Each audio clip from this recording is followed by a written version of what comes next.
My name is Jeff. I'm from the Canadian Association for Equality, and I'll just field a question. Anyone who wants to answer it could. Okay.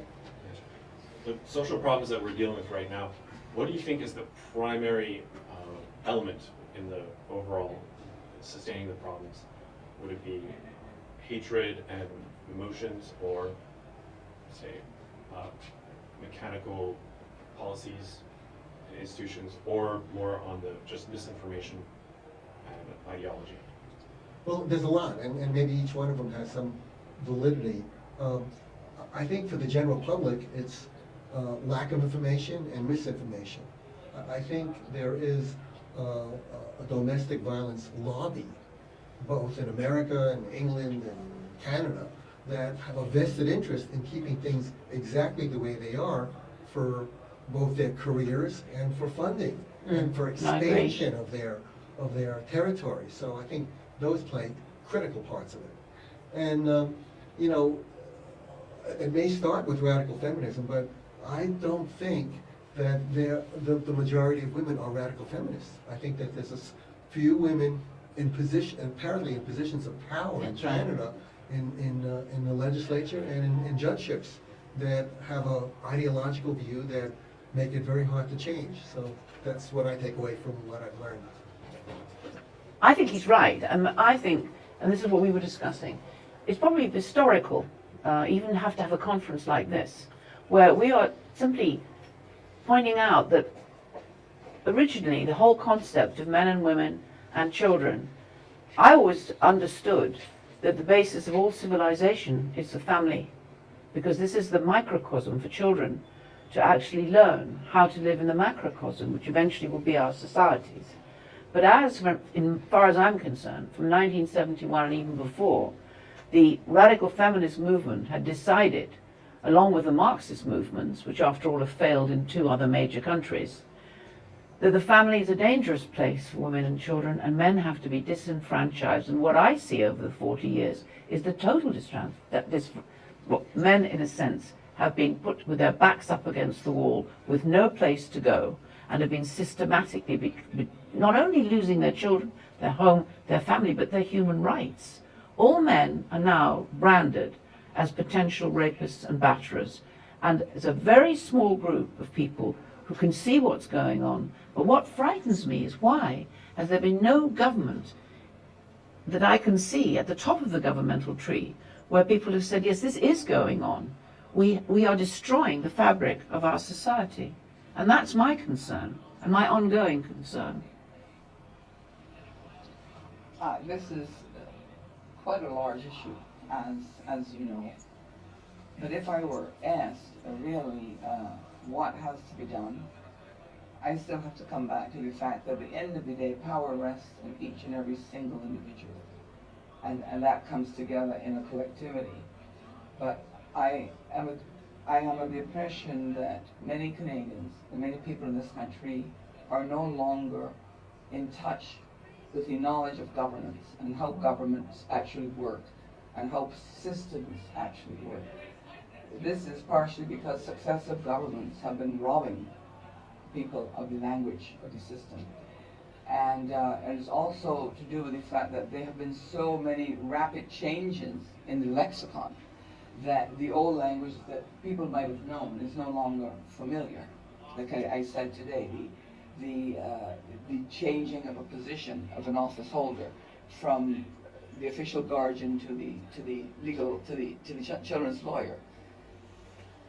So I think all of us have to do something. At the end of the day, we're all responsible.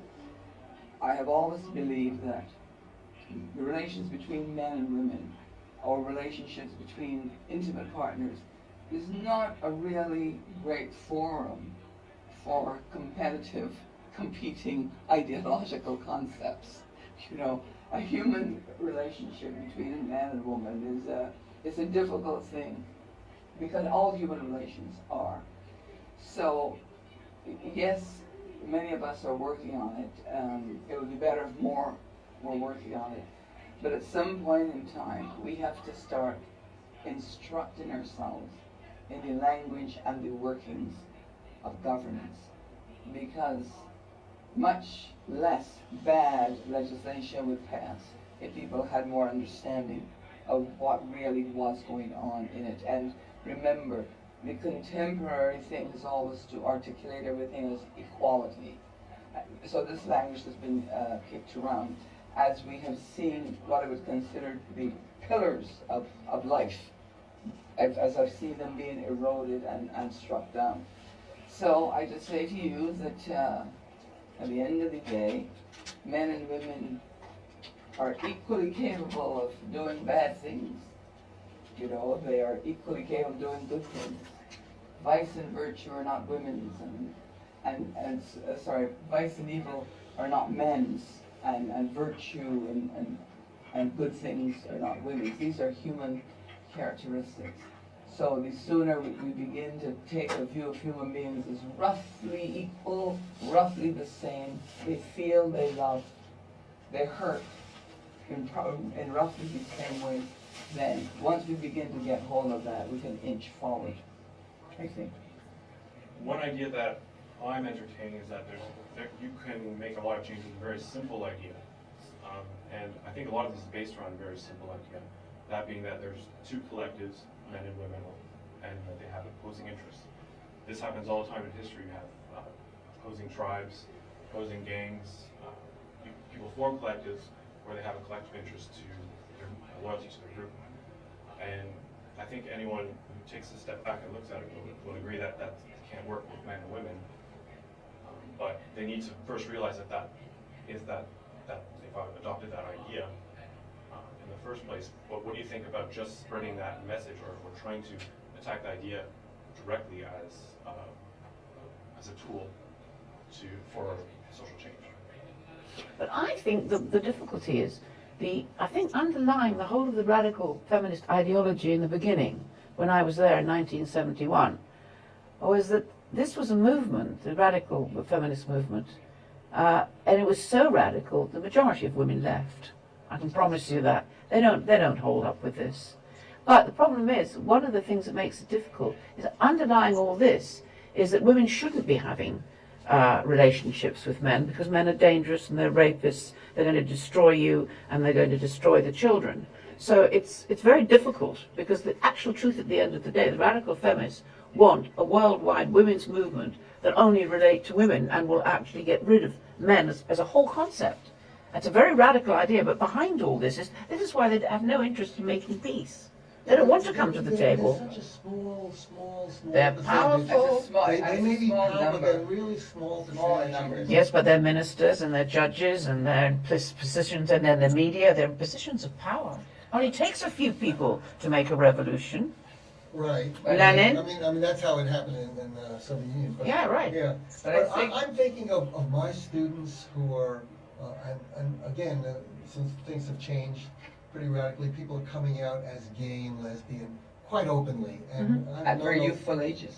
Yes, and I've known a lot of my lesbian students, and they are really sweethearts who are not uncomfortable with the male students and are not uncomfortable with older men, myself. I mean, this whole notion of this craziness about patriarchy is a great idea for the women's studies ideologues, but when it comes down to the actual people who are living their lives, it's not having the effect. So I think to expose them is fine, and that's where it's going to take sort of courageous journalists and people to say, you wave your face about this. But we've just had an example of a journalist who can't come and interview us because her paper has told them and she's not allowed to. That's true. That's true. Yeah, she wanted to come. Yes. And her publisher, Editor. editor who's a feminist. I don't know, but she's been told. I need to step in and clarify. She actually could not be here under any circumstances. She was on just not able to be. Okay, so it wasn't just So, the idea. but she was going to write about the event, And she was told no. and she was told no. Right. Anyway, you just said something very profound and very important in your description as men and of men and women as opposite and having opposite interests. This is such a novel concept and an ideological one because until very recently in law, men's sole purpose was to protect women. And if you look back to the old law, it would tell you that when a man, remember, marriage was not for everybody. The ordinary people did not involve themselves in marriage. Marriage was usually for people who had a bit more money. And the old law was always that those men are responsible for that woman's upkeep, her care, and her maintenance, and the care and upkeep of all of those children. So you just think of men, say yourself, 150 years ago, and not only do you have a wife and children to look after, but you've got a spinster sister and an aging mother. And men carried those burdens for centuries, and they did all kinds of things. They went down to the coal mines, and they worked. Some of them hardly ever saw the light of day. They went to sea for months on end, never saw their families, and every penny they brought home that they earned. They did all the hard, dirty work of society, and then suddenly, and one also day, as soldiers. and soldiers, They're the ones that fought the wars and died. And died, you know, and they went because they believed it was their duty to serve. Then suddenly, from one day to the other, an ideology develops which posits that these guys are dangerous and bad, and every man is a potential rapist, and a woman needs a man like she needs a bicycle. Or Gloria something. Steinem, that's right. There's something like that. They were quite funny, and I thought they were jokes, then I realized they were serious. Some point in time, we have to realize that we have much more in common. There's more in common than there are differences. And at some point, you know, some of this has to be set aside because it doesn't even stand the scrutiny of logic or of interest. It is not in humanity's interest to view one half of the race as an enemy. Can I say something? Sir. I heard somebody once say that there's more differences within the sexes than between them. Well, that is entirely possible. That they're more because individuals. There are more individuals than there are groups. Yes. So that is entirely possible. Which, But Depends on what you're measuring, like for height, for example, that would probably be well, true. yes, but what we're talking about here, we're talking about artificial divisions that have been imposed between human beings, and it was imposed between human beings who are in marriages. But you know, there was a period. We had a period of 10 years that you couldn't go to a dinner party that this issue was not being discussed, and in very, very, you know, heightened terms. And I had to realize quite often this was not man-woman stuff that was being discussed. What was happening was that the hostess at the dinner party was using the opportunity to give a few blows to the husband, all couched in rights and duties and so on and so forth. At some point in time, we have to deal that life is very short, and that we have to do the best that we can. And if you're lucky in life to find one or two really good and fast friends, or like many couples, you know, that you've got a partner who's willing to be loyal to you, then life is very short, and we have to live it in our lifetimes. So we have to do the best that we can. And therefore, if you find somebody who loves you, you know, make a go of it and work hard to keep it going. And every relationship, if you value it, you work to keep it because they're hard to get. Thanks.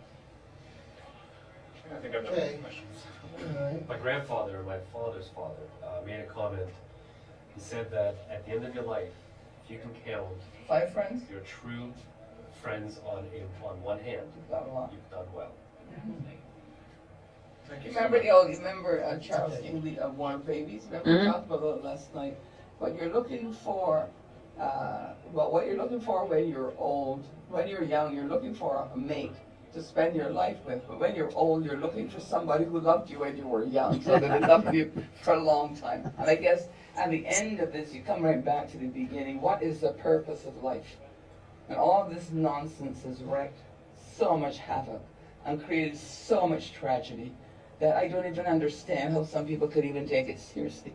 Well, it's a multi-billion-dollar industry. That's That's how serious it is. And it is, and that's what I mean. It's the kind of stuff I used to read and dismiss it as nonsense. But it's not nonsense, it's been a play.